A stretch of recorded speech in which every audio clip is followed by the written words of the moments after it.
तर आज आपण उपीट करणार आहोत। तर त्यासाठी मी 2 कांदे चिरून घेतलेले आहेत बारीक, थोडीशी हिरवी मिरची घेतलेली आहे 4-5 बारीक चिरून, एक टोमॅटो घेतलेला आहे कापून, थोडीशी कोथिंबीर घेतलेली, कढीपत्ता घेतलेला आहे, 1 वाटीभर रवा घेतलेला आहे आणि थोडेसे डाळे आणि शेंगदाणे घेतलेले आहेत। तर आपण इकडे कढई गरम करायला ठेवलेली आहे। तर यामध्ये आता आपण हा रवा टाकून घेऊया। तर हा मोठा रवा आहे जाड।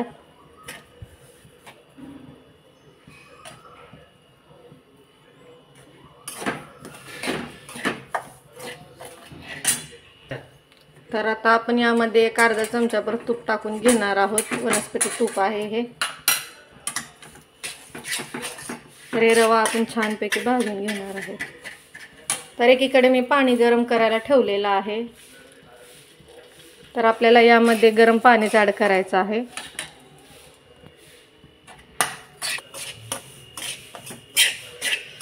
तर आपला हा रवा करपू द्यायचा नाही, आपल्याला सतत हलवत राहायचं आहे। तर आपला रवा हा भाजून होत आलेला आहे। तर आपण याला काढून घेऊया। जास्त लालसर करायचं नाही आपल्याला।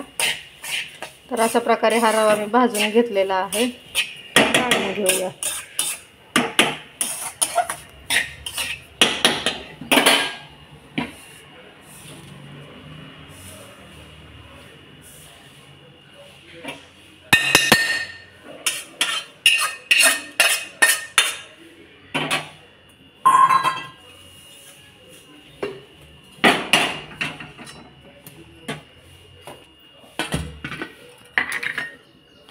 तर यामध्ये आपण 3 माप तेल ओतणार आहोत।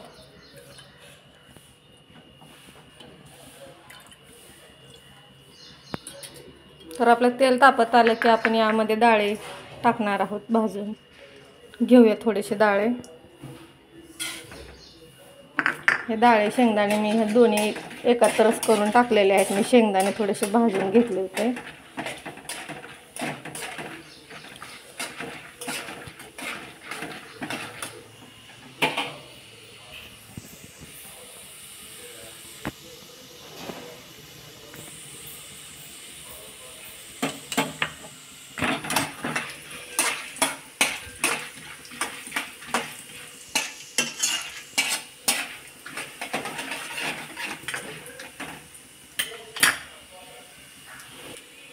तर आता आपण काढून घेऊया।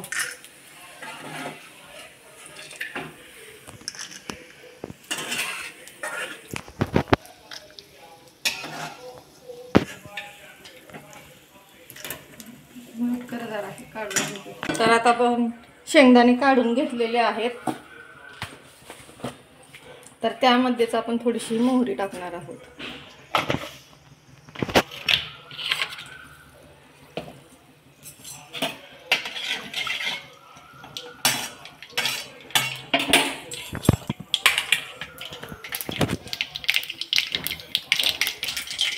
मोहरी कडक आली की आपण यामध्ये कांदा टाकणार आहोत।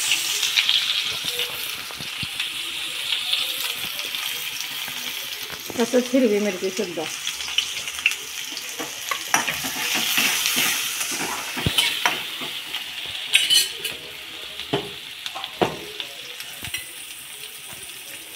तर इथेच आपण अर्धा चमचा मीठ टाकणार आहोत।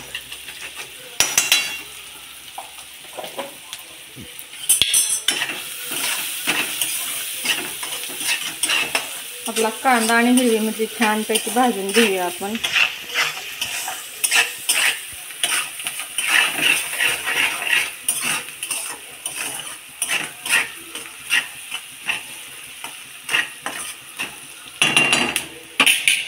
तर हे आपल्याला जास्त लालसर करायचं नाही कांदा। तर इथे आपण कढीपत्ता टाकणार आहोत।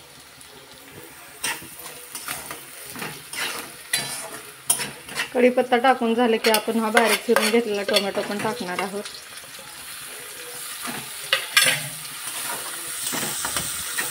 तुम्हाला टोमॅटो टाकायचा असेल तर तुम्ही टाकू शकता। मी हे टाकते, मुलांना आवडतं खायला म्हणून हे मी टोमॅटो पण टाकून घेते।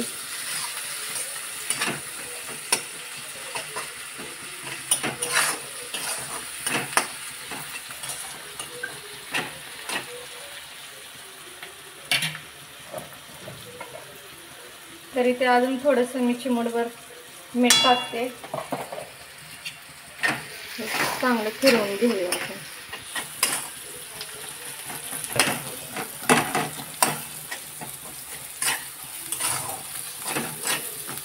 तर आपला हा छानपैकी परतून झालेला आहे कांदा, टोमॅटो, हिरवी मिरची. तर यामध्ये आता आपण गरम पाणी टाकून घेऊया.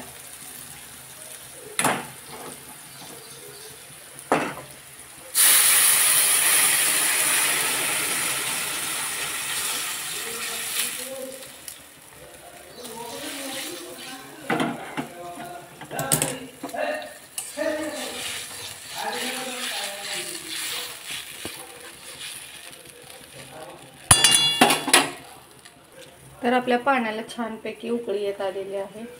तर आपण हा रवा टाकून घेऊया.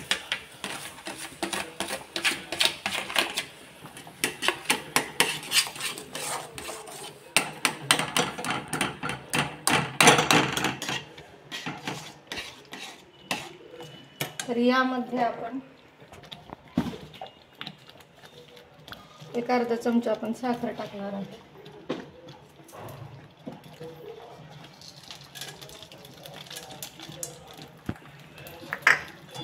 तर हे आपण छान फिरवून घेऊया.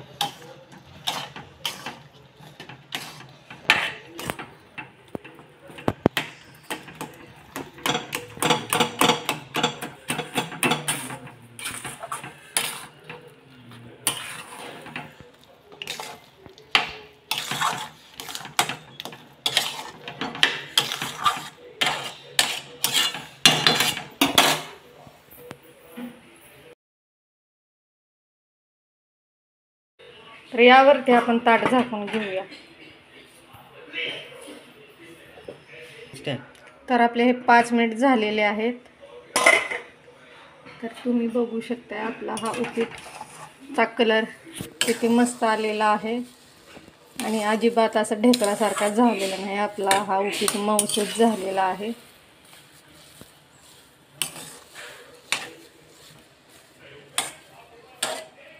तर यावरती आपण कोथिंबीर टाकून घेणार आहोत आणि आपला गॅस बंद करणार आहोत. आपला इथं उपीट तयार झालेला आहे.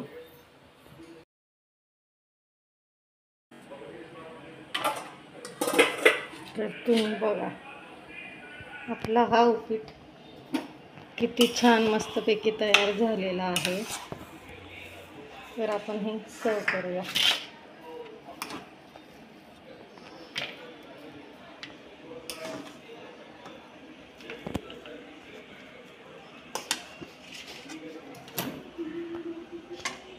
तर हे आपलं उपीट तयार झालेलं आहे. तर त्यावरच आपण हे बारीक शेव टाकून घेऊया.